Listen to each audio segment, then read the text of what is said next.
You know what's funny? Every single morning, a millennial opens their laptop from their couch, sips their oat milk latte, and thanks themselves for inventing remote work. They post about it. They podcast about it. They literally wrote books about it. And somewhere, a Gen Xer is sitting there, coffee in hand, black coffee, no oat milk nonsense, quietly laughing. Because they've been doing this since 1997, before the ring lights, before the standing desks, before Zoom had a mute button that nobody could figure out. Let me tell you something. If you think flexible work, freelancing, and work-life balance are millennial inventions, stay right here, because in the next few minutes I'm going to completely rewrite everything you thought you knew about who built the modern workplace. And trust me, you do not want to miss this. Let's go back, way back. It's 1994. There is no iPhone. There is no Google. Facebook doesn't exist. Zuckerberg is 10 years old, probably still eating Lunchables. And yet, somehow, there are people working from home, getting paid, building businesses, networking without LinkedIn, closing deals without Slack. Who were these people? Gen X, the generation born between 1965 and 1980, the generation that everyone forgets about when they're busy talking about baby boomers being stubborn and millennials being soft. Gen X was quietly laying the entire foundation of what you now call the future of work, and nobody gave them a single clap. Here's what you need to understand about Gen X before we go any further. And this is important, so lean in close. Gen X grew up with zero safety net. Their parents were the ones who stayed at one job for 40 years, got the gold watch at retirement, and called it a life. Gen X watched that, studied it, and said absolutely not. They didn't want to be trapped in a cubicle from 9 to 5 until their knees gave out. They wanted something different. They wanted freedom. They wanted flexibility. They wanted to build something on their own terms. Sound familiar? It should, because that's exactly what every generation after them has been screaming about. Except Gen X actually did it without making it their whole personality. Now here's where it gets really interesting, and I promise you, this next part is going to blow your mind. The dot-com boom hit in the mid-1990s. The internet was brand new, chaotic, and wide open. It was the Wild West of the digital world. And Gen X, young, scrappy, and completely unbothered by what corporate America thought, jumped in head first. They were building websites for companies that didn't understand what a website was. They were selling products online when most people were still figuring out how to use AOL. They were doing graphic design, writing, consulting, and software development, all from their apartments, their kitchen tables, their garages. This was freelancing before the word freelance was cool. This was the gig economy before anyone put a name on it. This was remote work before anyone told you it was allowed. And here's the kicker. They were doing it on a computer that took 4 minutes to boot up and an internet connection that sounded like a robot having a breakdown every time it tried to connect. Sound, the dial-up screech. Millennials and Gen Z literally have no idea what real patience looks like. Stop for 1 second, because I need you to really feel this. Imagine trying to work from home. No broadband, no Wi-Fi, no cloud storage, just you, a beige desktop computer, a phone line that you couldn't use while you were online, and a genuine belief that you could build something real. No tutorials on YouTube, no Reddit threads, no influencer telling you the top 10 tips for remote productivity, just raw problem solving. Just figure it out or fall behind. That's Gen X. That's who built this. Let's talk about outsourcing for a second, because this is another thing that Gen X pioneered that nobody talks about. By the late 1990s and early 2000s, Gen X professionals and entrepreneurs were already building what we now call distributed teams. They were hiring contractors across different states, different time zones, sometimes different countries. They were managing people they had never met in person. They were building workflows, communication systems, and accountability structures, all without a single app to help them do it. Email was their Slack. Conference calls were their Zoom. A shared folder on an FTP server was their Google Drive. Does that sound inefficient? Maybe. But does it sound familiar? It should. It's because every single modern work tool you use today is just a slicker, faster version of what Gen X cobbled together with duct tape and determination in the late 90s. And yet, who gets the TED Talk? Who gets the Forbes article titled, "How Remote Work is Changing Everything"? Not Gen X. Somehow, someway, the story got hijacked. Here's a question I want you to sit with. And this is the kind of question that separates people who think from people who just scroll. Why does the generation that actually invented something so rarely get credit for it? Think about it. Gen X built the internet economy. Gen X pioneered location-independent work. Gen X created the blueprint for everything from freelance marketplaces to home offices to flexible scheduling. And then, just as it all went mainstream, a new, louder generation showed up, put a ring light on it, and said, "Look what we discovered. It's like finding your grandfather's old recipe, adding some avocado to it, and calling yourself a chef." Let me give you some real numbers, because this isn't just storytelling. This is history. By the year 2000, there were already over 28 million Americans working from home, at least part-time. That's before Facebook. That's before the iPhone. That's before any of the tools that people now say made remote work possible. The American Management Association was publishing studies on telecommuting in 1995. The word telecommuting, which is just a fancier, older word for working remotely, was already in business dictionaries before most millennials had learned to ride a bike without training wheels. Companies like IBM, T&T, and American Express were experimenting with formal remote work programs in the 1990s. And who was doing that work? Who were the employees flexible enough, disciplined enough, and resourceful enough to pull it off? Gen X. Now I want to talk about work-life balance, because this is where things get personal. The term work-life balance started appearing in business conversations in the 1980s. It became a genuine cultural conversation through the 1990s, driven largely by Gen X, who were the first generation to loudly and consistently say that a job does not define a person. Boomers worked to live, but they also lived to work. The job was identity. The title was status. The corner office was the dream.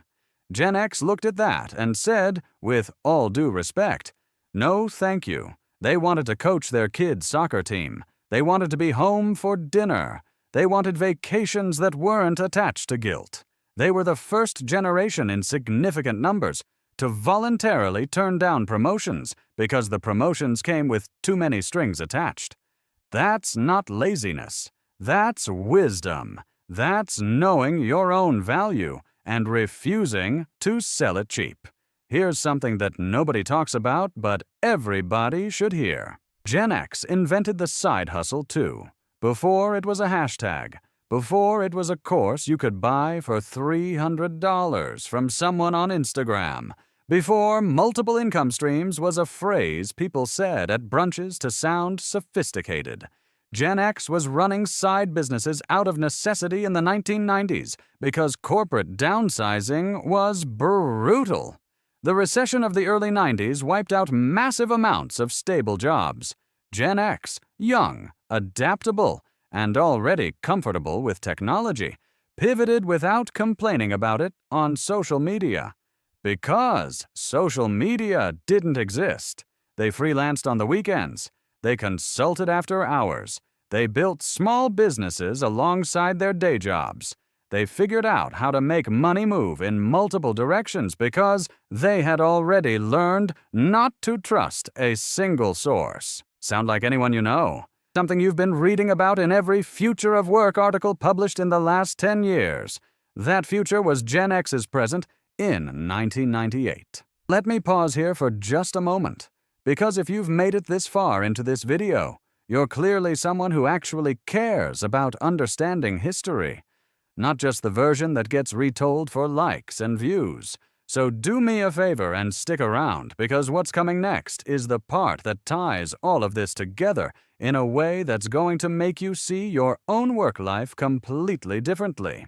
Let's talk about the Zoom call, the symbol of modern remote work, the thing that allegedly changed everything in 2020 when the world went into lockdown and suddenly everybody was working from home and acting like they had just discovered fire. Gen X was laughing silently because Gen X is always silent about their wins, but they were absolutely laughing because in the year 2000, Gen X professionals were already running virtual meetings.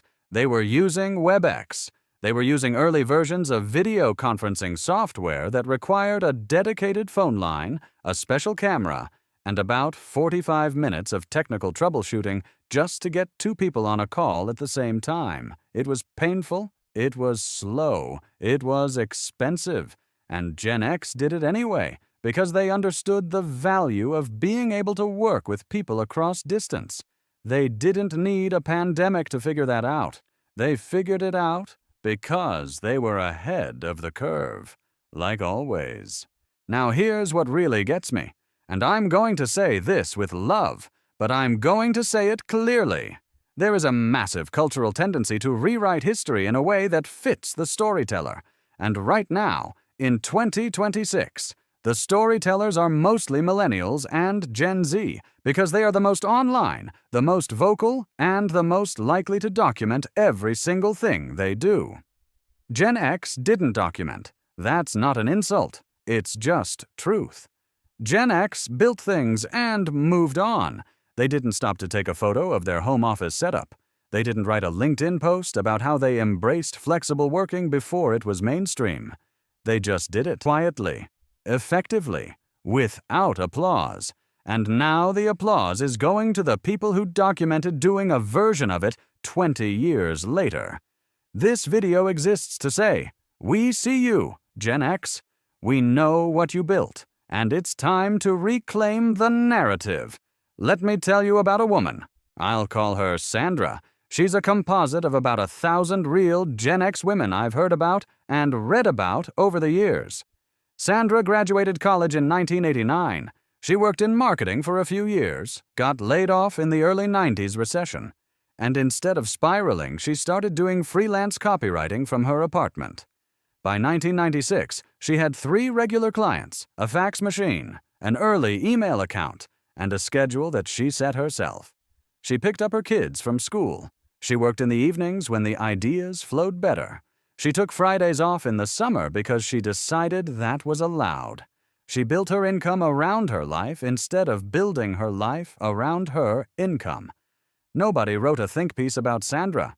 Nobody featured her in a magazine story about the future of work. But Sandra was the future of work. She just arrived there before the future caught up. And there are millions of Sandras and millions of their male counterparts. Gen X men who left corporate law to consult independently. Gen X designers who went freelance and built agencies from their living rooms. Gen X writers who figured out how to pitch articles to publications online when online publications were still a weird new concept. They built all of this with no roadmap, with no community cheering them on, with no podcast telling them they could do it.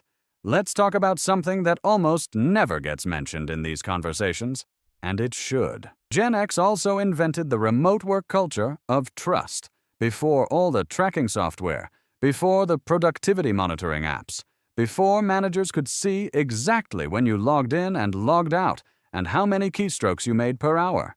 Gen X remote workers and the managers who were Gen X operated on a simple principle: deliver the work, meet the deadline, and the rest is your business. They trusted each other because they had to. There were no tools to micromanage remote workers in 1999. You either delivered or you didn't. You either built a reputation or you didn't. And you know what? The work got done. Projects got completed. Businesses grew. Revenue increased. Without surveillance. Without screen recording software. Without a Slack message every 20 minutes asking, "Hey, where are you on this?" Maybe, just maybe, the generation that invented remote work also understood something that we've been slowly unlearning ever since. That trust is more productive than control. That outcomes matter more than hours. That a person who is free to work in the way that suits them will outperform a person who is watched and measured and pressured every single minute of the day. That philosophy? That's Gen X. And it's more relevant in 2026 than it has ever been. We are living in a moment right now where return-to-office debates are happening everywhere, where companies and employees are fighting over whether remote work is a privilege or a right, where think pieces are being written daily about the future of work and what it should look like. And in all of those conversations, in all of those debates, nobody is asking the one generation that already figured this out 3 decades ago. Nobody is calling Gen X. That is a mistake. Because if you want to understand where work is going, you need to understand where it has already been. And it's already been exactly where we are now. Gen X was standing there in 1997, looking around, wondering when everyone else was going to catch up. Well, it only took about 30 years. Here's my final thought. And this one is worth writing down. Every generation thinks it invented the future. Millennials think they invented purpose-driven work. Gen Z thinks they invented work-life boundaries. Everybody thinks they came up with something new.